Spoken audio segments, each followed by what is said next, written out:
Good morning students, स्वागत आप सभी का अपनी इस मैथमेटिक्स के ऑनलाइन क्लासेज में। त्रिविमीय ज्यामिति के अंदर हम लोग 14.6 एक्सरसाइज में पहुंच चुके हैं। इससे पहले मैंने आपको इसके सारे एग्जांपल्स कंप्लीट करवा दिए थे। समतल के विभिन्न रूपों में समीकरण हमने पढ़ी है, अलग अलग कंडीशंस के अंदर हमने इसके कुछ नियम पढ़े हैं। तो बच्चों आज हम स्टार्ट कर रहे हैं प्रश्नावली 14.6, जिसको आप ध्यान से समझिएगा, काफ़ी महत्वपूर्ण एक्सरसाइज में से एक रहेगी।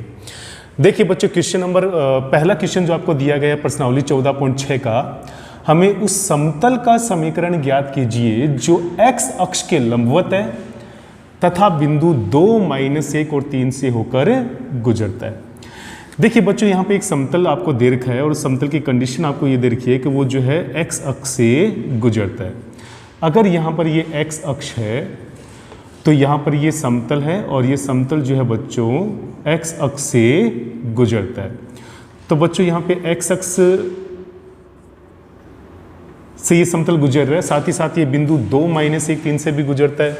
तो देखिए बच्चों, ये 3D आकर के आप इसको समझने का प्रयास कीजिए। ये समतल जो है वो x अक्ष के लंबवत है, x अक्ष के लंबवत है तथा बिंदु 2, -1, 3 से होकर गुजरता है। बच्चों हम जानते हैं कि किसी बिंदु से होकर गुजरने वाले समतल का जो समीकरण होता है वो a × x - x1 plus b × y - y1 plus में c × z - z1 बराबर 0 होता है।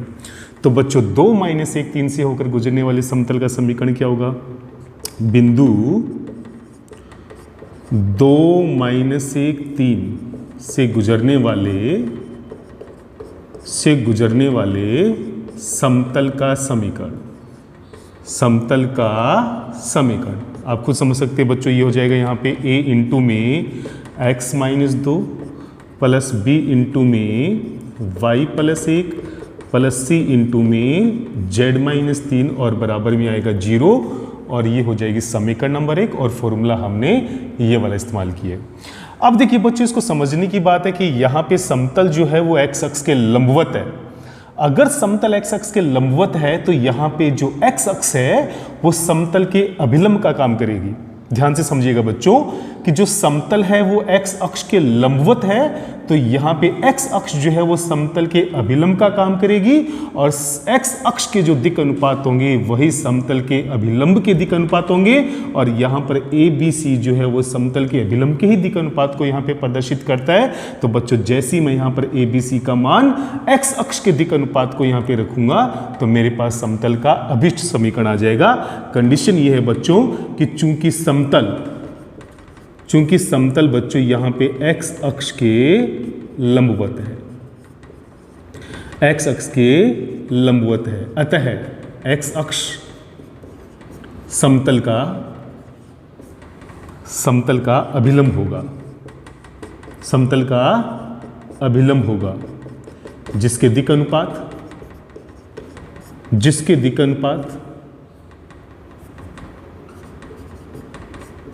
आपको पता है बच्चों x अक्ष के दिक् अनुपात 1, 0, 0 होते हैं। अतः समीकरण 1 से, तो देखिए बच्चों यहाँ पे जो x अक्ष के दिक् अनुपात या दिक् कोसाइन बोल सकते हैं, दोनों बराबर ही होते हैं 1, 0, 0।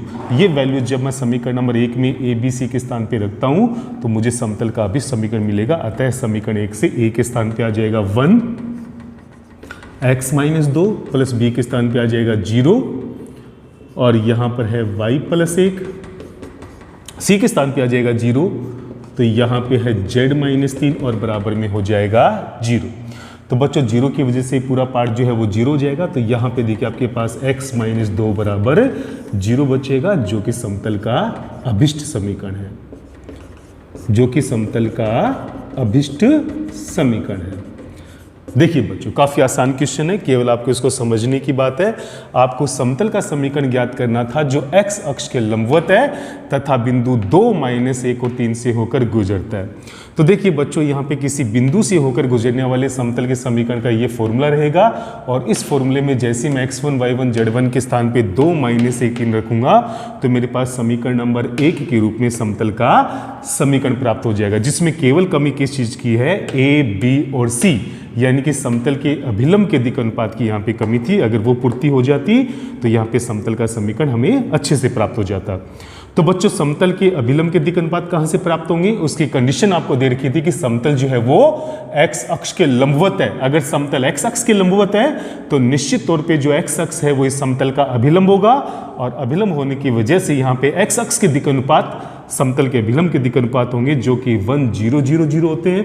और बच्चों ये वैल्यू जब समीकरण नंबर 1 में ABC के स्थान पे रखेंगे तो यहाँ पे मुझे x - 2 = 0 के रूप में अभिष्ट समतल जो है वो प्राप्त हो जाएगा। तो बच्चों काफी महत्वपूर्ण क्वेश्चन है और आपको इसके ऊपर थोड़ा ध्यान भी रखना पड़ेगा, और आगे के क्वेश्चन जो है वो सारे इजी होंगे। चलिए बच्चों बढ़ते हैं नेक्स्ट क्वेश्चन की तरफ। सेकंड क्वेश्चन देखिए बच्चों, यहां पे हमें दिया हुआ है उस समतल का समीकरण ज्ञात कीजिए जो x अक्ष तथा बिंदु 3 2 4 से होकर गुजरता है।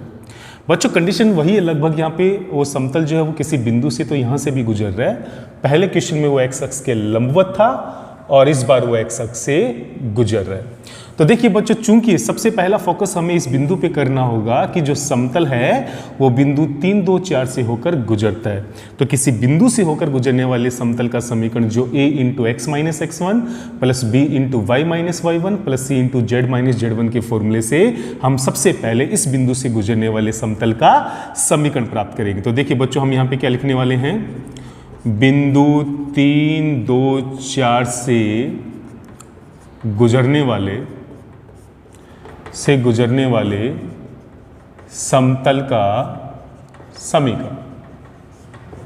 बिंदु 3 2 4 से गुजरने वाले समतल का समीकरण क्या होगा बच्चों? देखिए आप लोग यहाँ पे a × में x - x1 के स्थान पे आएगा 3 + b × y - y1 के स्थान पे आएगा 2 + c × z - z1 के स्थान पे आएगा 4 बराबर में हो जाएगा 0, और ये हो जाएगी यहाँ पे समीकरण नंबर 1।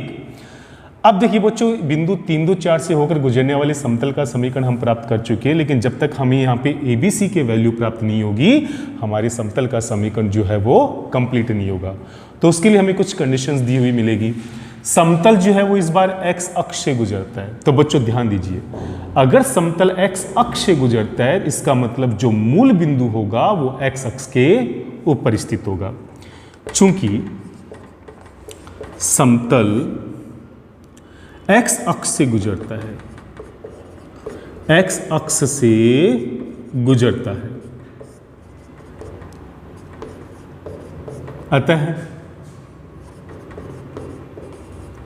अतः मूल बिंदु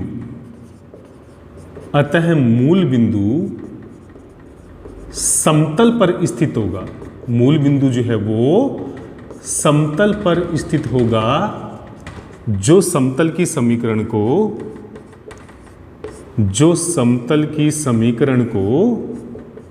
संतुष्ट करेगा, जो समतल की समीकरण को संतुष्ट करेगा।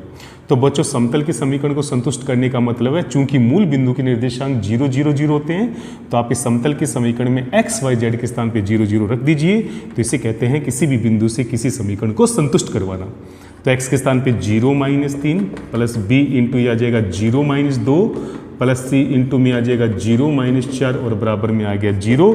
तो बच्चों यहाँ पे आएगा -3a -2b -4c बराबर 0। माइनस से पूरी समीकरण को गुणा करेंगे तो ये हो जाएगा 3a प्लस का हो जाएगा 2b प्लस का हो जाएगा 4c बराबर 0। तो ये हो जाएगी बच्चों यहाँ पे समीकरण नंबर 2। तो बच्चों पहली कंडीशन से जो है वो हमें यहाँ पे ABC के अंदर एक समीकरण प्राप्त हो चुकी है, जिसमें हमें ये दिया गया था कि समतल जो है वो x अक्ष से गुजरता है। इसका मतलब जो मूल बिंदु है वो समतल पर स्थित होगा और ये समतल के समीकरण को संतुष्ट करेगा। और जैसे मैंने संतुष्ट करवाया यहाँ पे मुझे समीकरण नंबर 2 जो है वो प्राप्त हो गई। अब बच्चों बात समझने वाली ये भी है कि अगर समतल x अक्ष से गुजरता है तो बच्चों समतल का जो अभिलंब है वो x अक्ष के लंबवत होगा। फिर से ध्यान दीजिए बच्चों, अगर समतल x अक्ष से गुजरता है तो समतल का जो अभिलंब है वो x अक्ष के लंबवत होगा। बात समझ में आई? हाँ तो भर लीजिए बच्चों, हाँ तो भर लीजिए। अगर समतल x अक्ष से गुजरता है, अगर समतल, डायग्राम यहाँ पे 3D बना नहीं पाएंगे बच्चों, अगर समतल यहाँ x अक्ष से गुजरता है, एक्स अक्ष से गुजरता है। तो समतल का जो अभिलंब होता है वो समतल के लंबवत होगा, तो निश्चित तौर पे वो एक्स अक्ष के भी लंबवत होगा, और अगर एक्स अक्ष के भी लंबवत होगा तो दोनों के दिक् अनुपातों का जो गुणनफल का योगफल है वो 0 होगा, अर्थात a1 a2 plus b1 b2 plus c1 c2 बराबर 0 होगा। देखिए बच्चों, चूंकि समतल एक्स अक्ष से गुजरता है, अतः समतल का जो अभिलंब है, समतल का जो अभिलंब है वो एक्स अक्ष के लंबवत होगा, एक्स अक्ष के लंबवत होगा। अतः a1 a2 plus b1 b2 plus c1 c2 बराबर क्या होगा? 0 होगा। जहां a1 b1 c1 जो है वो समतल के अभिलंब के दिक् अनुपात है, और a2 b2 c2 जो है वो x अक्ष के दिक् अनुपात है। तो देखिए बच्चों, यहाँ पे a1 की जगह तो आएगा abc, क्योंकि समतल के अभिलंब के दिक् अनुपात abc है। a और a2 का मतलब x अक्ष के दिक् अनुपात होते हैं 1 0 0, यह आ जाएगा b, यह आएगा 0, और यहाँ पर आ जाएगा बच्चों c1 की जगह यहाँ पे है c, और c2 के स्थान पे आएगा 0, तो बराबर में आ जाएगा 0। तो बच्चों ये हो जाएगी आपकी समीकरण नंबर 3। तो देखिए बच्चों, यहाँ पे समीकरण नंबर 3 को थोड़ा और अच्छे से अरेंज कर लेते हैं। तो बच्चों यहाँ पर आएगा आपके पास a plus 0b plus 0c बराबर में 0, ये हो जाएगी समीकरण नंबर 3। अब देखिए बच्चों, समीकरण 2 और 3 से, समीकरण 2 और 3 से समीकरण नंबर 2 हमें क्या दे रखी है? समीकरण नंबर 2 है 3a प्लस 2b प्लस का 4c बराबर 0, और समीकरण नंबर 3 है आपके पास 1a plus 0b plus 0c बराबर 0। तो देखिए बच्चों, यहाँ से अगर हम इसको सोल्व करते हैं तो a बटे b बटे और c बटे अनुपातिक मान निकालेंगे, तो a के नीचे आपके पास आ जाएगा बच्चों यहाँ पे 2 4 0 0, b के नीचे बच्चों आपके पास आ जाएगा यहाँ पे 4 0, और यह आ जाएगा 3 और 1, और यहाँ पर आ जाएगा 3 1, और यहाँ पे आ जाएगा 2 0। तो देखिए बच्चों, ये हो जाएगा 0 माइनस 0 यानी कि 0, b के बट्टे में 4 माइनस 0 यानी कि 4, c के बट्टे में 0 माइनस 2 यानी कि माइनस का 2, और बराबर में हम ले लेते हैं बच्चों यहाँ पे लैम्डा, जिससे मुझे a का मान प्राप्त होगा 0, b का मान प्राप्त होगा 4 लैम्डा, c का मान प्राप्त होगा माइनस का 2 लैम्डा। तो बच्चों a b c का मान हम यहाँ पे प्राप्त कर चुके हैं, और ये मान जैसे मैं समीकरण नंबर 1 में रखता हूँ, तो देखिए बच्चों अपने पास क्या आएगा? a के स्थान पे हो जाएगा 0 इंटू एक्स माइनस 3, b के स्थान पे हो जाएगा बच्चों यहाँ पे 4 लैम्डा, और साथ में आएगा अपने पास y माइनस 2, प्लस c के स्थान पे बच्चों हो जाएगा अपने पास यहाँ पे माइनस का 2 लैम्डा, और साथ में आएगा z माइनस 4 बराबर में आएगा 0। सोल्व करेंगे तो बच्चों ये पार्ट हो जाएगा 0, लैम्डा का लग जाएगा भाग, तो अपने पास यहाँ पे आएगा 4y माइनस का 8 माइनस का 2z प्लस का 8 बराबर 0। तो बच्चों यहाँ 8 से 8 हो जाएगा कैंसिल, और 4y माइनस 2z बराबर 0 में जब हम 2 का भाग देंगे तो हमारे पास यहाँ पे 2y माइनस z बराबर 0 के रूप में अभिष्ट समीकरण जो है वो प्राप्त हो जाएगा। तो बच्चों हमें समतल का समीकरण जो है वो 2y माइनस z बराबर 0 के रूप में प्राप्त हो गया। तो देखिए बच्चों, किसी बिंदु से होकर गुजरने वाले समतल का समीकरण हमने समीकरण नंबर 1 से प्राप्त किया। ABC की वैल्यू निकालने के लिए हमने यहाँ से 2 समीकरण प्राप्त की। पहला रूल हमने ये लगाया कि समतल अगर x अक्ष से गुजरता है तो मूल बिंदु जो है वो समतल पर स्थित होगा, तो समतल के समीकरण को वो संतुष्ट करेगा, जिससे मुझे समीकरण नंबर 2 प्राप्त हुई। और अगर समतल x अक्ष से गुजरता है तो समतल का अभिलंब जो है वो x अक्ष के क्या होगा? लंबवत होगा, जिससे मुझे a1 a2 plus b1 b2 plus c1 c2 बराबर 0 से समीकरण नंबर 3 के रूप में ABC के अंदर एक समीकरण प्राप्त हुई। समीकरण 2 और 3 को अनुपातिक तौर पे हमने सोल्व किया, और ABC का मान जो हमें प्राप्त हुआ वो समीकरण नंबर 1 में वापस रख दिया। तो सोल्व करने पे समतल की अभिष्ट समीकरण 2y माइनस जेड बराबर 0 के रूप में हमें प्राप्त हो जाती है। तो ये भी बच्चों काफ़ी महत्वपूर्ण क्वेश्चन है, इसके ऊपर भी आप लोग गौर कीजिएगा। चलिए बच्चों बढ़ते हैं नेक्स्ट क्वेश्चन की तरफ।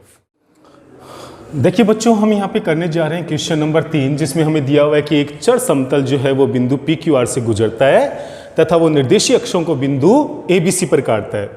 तो बच्चों हमें यहाँ पे प्रदर्शित करना है कि निर्देशित समतलों के समांतर, निर्देशित समतल कौन से होंगे बच्चों, एक्स वाई समतल, वाई जेड समतल और जेड एक्स समतल से गुजरने वाले तथा इन बिंदुओं से गुजरने वाले समतलों के उभयनिष्ठ बिंदु का जो बिंदु पथ है वो P बटे एक्स प्लस क्यू बटे वाई प्लस आर बटे जेड बराबर 1 होगा।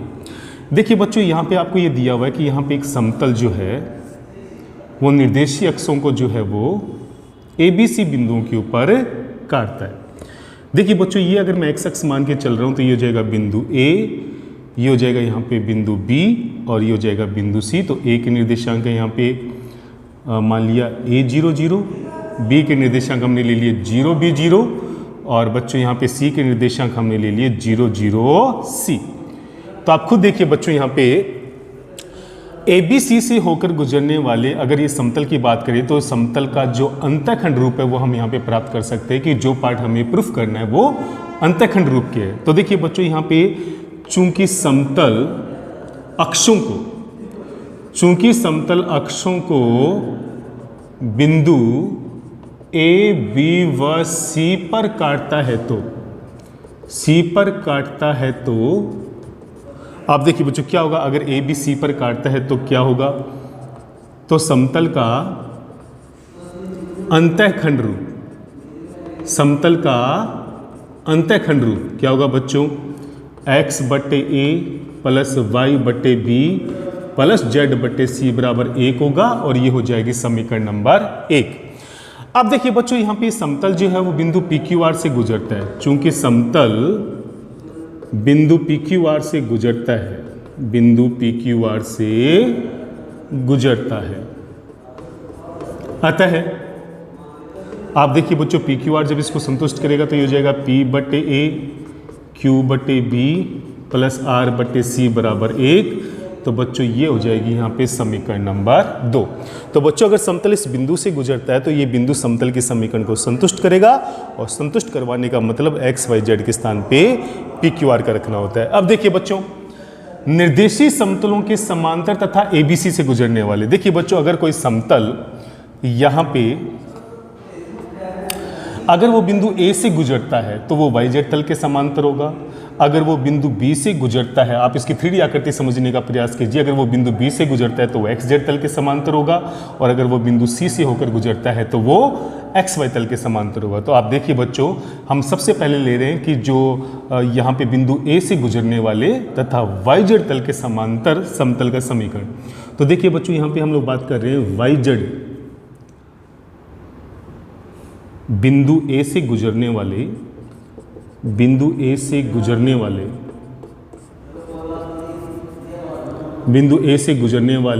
तथा वाई जेड तल के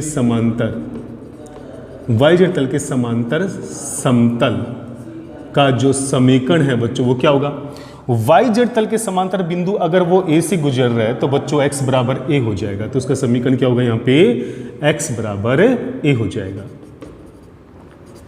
क्योंकि वो x अक्ष के बिंदु a से होकर गुजर रहा है जिसके निर्देशांक a0 0 है। तो बच्चों वो बिंदु a पे लंबवत होगा तभी वो वाई जेड तल के समांतर होगा। इसी वजह से उस समतल का समीकरण x बराबर a हो जाएगा। बिंदु b की बात करें तो बिंदु b से अगर कोई समतल गुजर रहा है तो वो यहाँ पे एक्स जेड तल के समांतर होगा। तो बच्चों उसका समीकरण जो है यहाँ पे हो जाएगा y बराबर b। तो उसका समीकरण हो जाएगा यहाँ पे y बराबर b।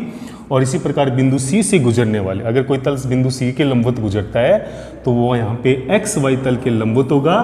तो इस कंडीशन में बच्चों उसका जो समीकरण है समतल का वो हो जाएगा z बराबर c और ये हो जाएगी समीकरण नंबर 3। तो बच्चों समीकरण 2 व 3 से आप देखिए, समीकरण 2 व 3 से, समीकरण 2 और 3 से क्या होगा बच्चों, ए बी सी के मान जो एक्स वाई जेड हमें प्राप्त हुए हैं जैसे वो मैं समीकरण नंबर 2 में ए बी सी के स्थान पे रखूंगा मेरे पास अभिष्ट समतल का समीकरण आ जाएगा जो मुझसे यहाँ पे पूछा गया था। तो देखिए बच्चों यहाँ पे क्या आएगा, p बटे a के स्थान पे मैं a की वैल्यू x रखूंगा, यहाँ पे आ जाएगा प्लस q बटे y प्लस r बटे z बराबर 1 जो कि अभिष्ट बिंदु पथ है,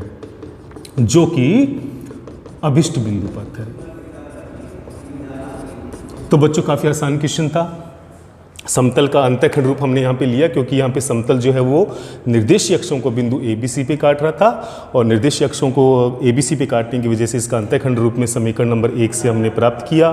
चूंकि ये समतल बिंदु पी क्यू आर से गुजरता है तो ये बिंदु समीकरण की समतल की समीकरण को संतुष्ट करेगा और उसके बाद में जो कंडीशंस दे रखी थी उसका इस्तेमाल हमने ए बी सी की वैल्यू को निकालने में किया जो कि एक्स वाई जेड आया और जैसे ए बी सी का मान समीकरण नंबर 1 में रखा हमारे पास अभिष्ट बिंदु पथ जो है वो प्राप्त हो गया।